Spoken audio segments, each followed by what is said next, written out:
So, good morning and a very warm welcome to you, Fatih Birol. Let me thank you and the International Energy Agency for the excellent cooperation we have developed over the years. In recent and mostly in difficult times, we have always been able to rely on each other, and I'm very much looking forward to working with you another 5 years now. In 1 month, we will mark 1,000 days since Russia's full-scale invasion of Ukraine. 1,000 days of absolute cruelty from the Kremlin. Since the beginning, they have been targeting Ukraine's energy infrastructure to try and plunge the country in the dark. Half of all the country's energy infrastructure has been destroyed. This is approximately the equivalent of the capacity of the 3 Baltic states together. So it gives you an idea of the brutality of these attacks. And just 2 weeks ago, on August 26th, more than 230 missiles were launched during a 12-hour attack. They were directed at power stations, substations and other key infrastructure, and millions of Ukrainians were left without electricity for several hours. As Ukraine's friends and partners, we must do all we can to keep the lights on. And as winter is approaching, we must keep the brave people of Ukraine warm, while we also are keeping the economy running. The objective is to address the immediate needs of the population while we make Ukraine's energy system more resilient in the long term. Now, overall, Ukraine needs 17 gigawatt of power capacity for this winter. Today, I want to propose action in 3 areas. It's repair, it's connect, and it is stabilize. So let's first have a look at the element repair. 80% of Ukraine's thermal plants have been destroyed and a third of the hydropower capacity. So this is where we will concentrate our repair efforts with the aim to restoring 2.5 gigawatt of capacity this winter. That is approximately 15% of Ukraine's needs. And we will continue coordinating all possible support from our member states through the civil protection mechanism. So far, we have managed to send more than 10,000 power generators and transformers, and more help is coming. As we speak, for example, there's a full thermal power plant that is being dismantled in Lithuania and shipped piece by piece to Ukraine with our support and rebuilt then in Ukraine. And this shows the great length of European Union and the member states' willingness to support Ukraine. The second element to help cover Ukraine's needs for the winter is the export of electricity. We call it Connect. You might recall the synchronization of Ukraine's grid with ours that we had started in February 2022, just as Russia's war broke out. Back then, we had planned to do this connection of Ukraine's grid with the European grid over the next 2 years. But when Russia attacked, we did all we could to speed up this process. And instead of 2 years, Ukraine's grid was connected to the European one in 2 weeks. This allows us now to export the much-needed power to Ukraine. We export 2 gigawatt of electricity to Ukraine, which also covers roughly 12% of the country's need for the winter. It compensates, for example, the equivalent of the loss of power generation from the Zaporizhzhia nuclear plant, as you know, that is now under illegal Russian control. So if you take all in all, with our 2 pillars, repair and connect, we cover over 25% of Ukraine's needs for the winter. The big bulk, of course, has to be produced in Ukraine. And my third point is on our work to stabilize the flow of energy in the country. We're boosting decentralized production of energy. This includes rolling out more renewables in the country. As you know, solar plants on rooftops are harder to hit and easier to repair than large central infrastructure. And while it helps secure a steadier flow of energy in the country, it also pushes forward Ukraine's energy independence and the clean transition. We are, for example, dispatching solar panels to 21 hospitals in the country to ensure continued energy supply. 8 of them should be fully equipped by this winter.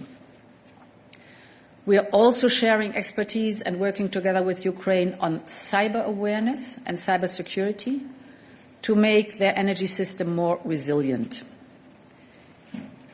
These 3 objectives, repair, connect, stabilize, require significant financial support. Overall, we estimate that our support to Ukraine's energy sector since February 2022 amounts to at least 2 billion euros. And that is a low estimate because it does not take into account all in-kind donations. And today I can announce that we will make an additional amount of close to 160 million euros available for this winter.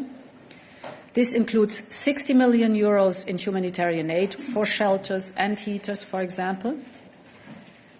And it includes around 100 million euros for repair works and renewables. And these 100 million euros come from the proceeds of the immobilized Russian assets in the European Union.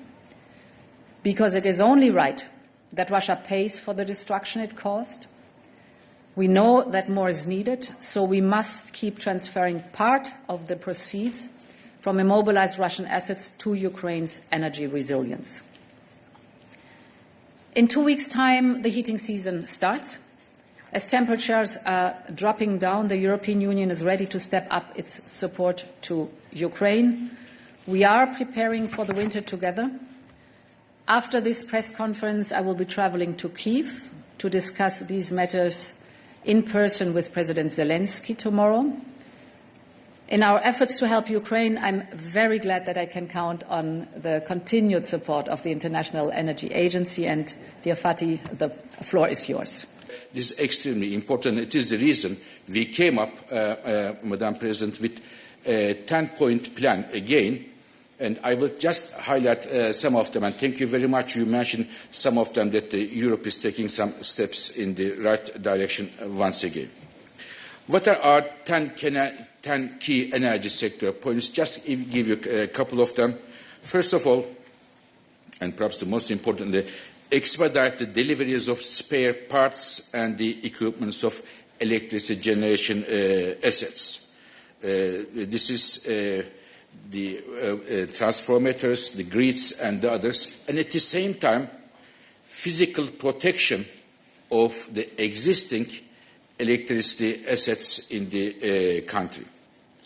Second, to increase the decentralized electricity system, because Ukraine, like in many countries in the region, the electricity sector is big, large assets there, which is easier to damage and attack. So therefore, moving more and more diesel generators, the small scale of gas-fired power plants, solar panels, wind turbines will help a lot to decentralize this with a focus on hospitals, schools, and other important areas. Especially for water supply, it is critical to bring this type of power supply. Third, increase in electricity supply from Europe to Ukraine. So there is already some electricity supply from Europe to Ukraine, and without compromising the European electricity security, maybe current steps are a bit on the conservative side. We may be a bit more generous, there will be more flexibility to provide more electricity to our colleagues in Ukraine to export more electricity to Ukraine. Then the for the Ukrainian colleagues, we are discussing with them to put a social tariff to save energy there, to up to a certain level of energy consumption subsidized, but when you go beyond that, the increasing prices may lead to save energy there. And not only electricity, but the heating systems will be very important in Ukraine in winter. And as a result of the attacks, the heating plants have been severely damaged. Therefore, small heaters running on LPG would be of critical importance. One final thing I want to mention in these steps, please let's do not forget Moldova. Moldova is also going to be affected from these developments, and Europe's support for Moldova's gas supply, energy supply, will be of crucial importance. So to finish, Madam President, thank you very much for going to Kiev and looking at these issues. In my view, this is one of the most pressing energy security issues of the world today. And in the last two winters, thanks to the very hard work of our colleagues in Ukraine and the Ukrainians' international partners such as Europe, Ukrainians went through the winter. But this coming winter will be extremely fragile for Ukrainian energy system, and we cannot afford to fail from energy angle, from economic angle, from social angle, and beyond. Thank you very much.